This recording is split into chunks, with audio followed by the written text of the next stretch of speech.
Bukannya langsung mendulang untung.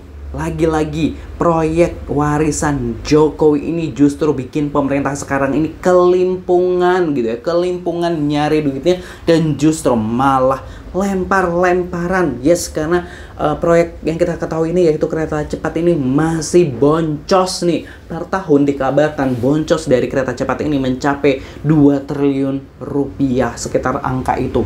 Wow, luar biasa. Dan baru-baru ini lempar-lemparan terjadi antara Kemenkyu dan Danantara terkait kereta cepat ini untuk menangani kereta cepat Jakarta-Bandung. Waduh.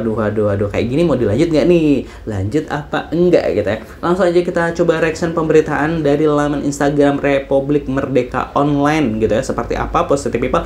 Pastinya jangan lupa subscribe Aksa Nation. Terima kasih buat yang udah subscribe. Proyek bus Jokowi bikin ricuh. Kemenkyu dan Danantara saling lempar soal utang KCIC. Bikin ricuh bos gitu. Waduh. Proyek kereta cepat Jakarta-Bandung kembali memicu polemik. Kementerian Keuangan menegaskan utang proyek senilai 120 triliun itu bukan tanggungan pemerintah.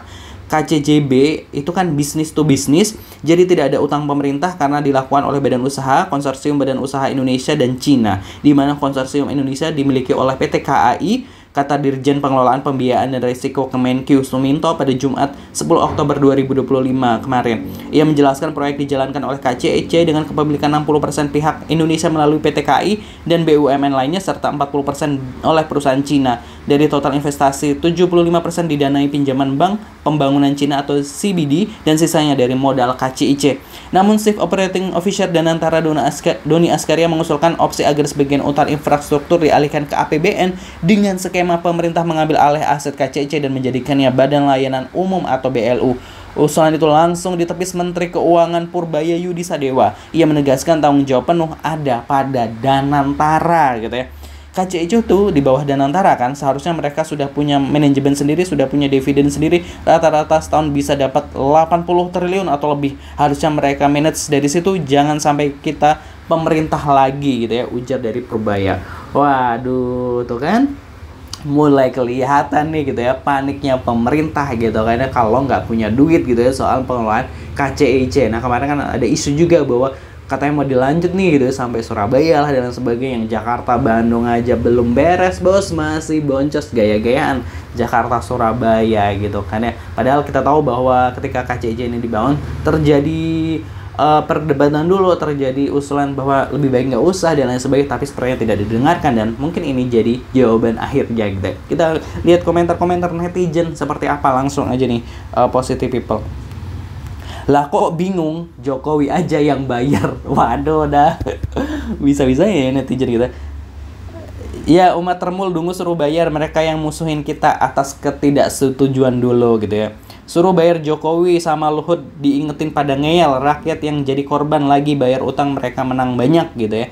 Pak Jonan memang hebat, respect gitu ya. Suruh Mulyono dan Luhut yang bayar gitu ya. Suruh Jokowi dan pemujanya yang bayar gitu. Suruh Jokowi dan Luhut yang bayar. Kesuksesan Pak Jonan merubah citra PT KAI dan terbukti dengan profit di manajemen PT KAI tidak didengar dan dilihat oleh Jokowi. Pak Jonan ditembak karena nggak setuju adanya WUS setelah beliau berhitung untung ruginya gitu ya. Tanggung jawab Jokowi dan Luhut gitu. Tanggung jawab kalian gitu. Mention Jokowi dan Luhut gitu. Sebelum bikin proyek dan pinjam sana sini pinjam sono tidak dikaji dulu dengan baik manfaat, urgensi ekonomi dan hal-hal yang kemungkinan timbul di kemudian hari hingga tidak skala prioritas dan bocor sana sini akhirnya selalu meninggalkan warisan yang kelam gitu ya. Jokowi ini memang memegang slogan biarlah tekor asal kesohor. Waduh, biar tekor asal kesohor. Dia pengen kesohor di mata rakyat sementara rakyat yang tekor oleh kebijakannya. Deh gitu ya. Aneh bin ajaib gitu ya. Official KPU nggak ada pemeriksaan terkait ini gitu ya. Kejagung juga nggak ada itu ya. Proyek merugikan negara kayak Tom Lembong itu gitu ya, diseret-seret gitu. Iya nggak sih gitu. Terima kasih Pak Jokowi, ribuan hutang telah kau buati gitu ya. Suruh aja Mulyono yang bayar, kan itu peninggalan dia. Kok nggak suruh aja si Fufa anaknya Mulyono yang bayar. Waduh gitu ya. Termul kenapa nggak bantuin naik kereta cepat biar bisa bayar utang kereta cepat buatan Pak D, katanya Termul garis keras. Nah benar kan, Termul kan banyak tuh setiap hari bolak-balik gitu ya naik gitu. Kayak cepat lunas deh gitu ya.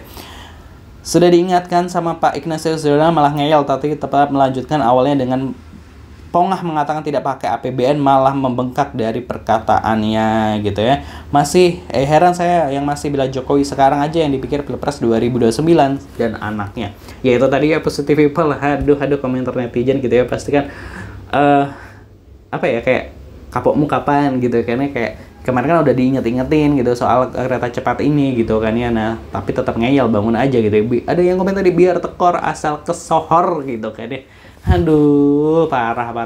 Kita tahu bahwa bounce back atau balik modalnya dari kereta cepat ini kan emang diprediksi masih lama banget, masih sekitar 50 tahunan gitu pun, itu pun kalau penumpangnya stabil di angka berapa ya, 30 ribuan gitu per hari gitu. Sedangkan angka dari penumpang kereta cepat ini sekarang harian aja belum sampai segitu gitu kan ya.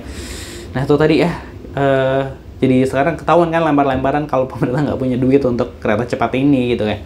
Kalau menurut positive people pendapatnya gimana? Terus di kolom komentar, jangan lupa subscribe Aksa Nation. Terima kasih. Wassalamualaikum.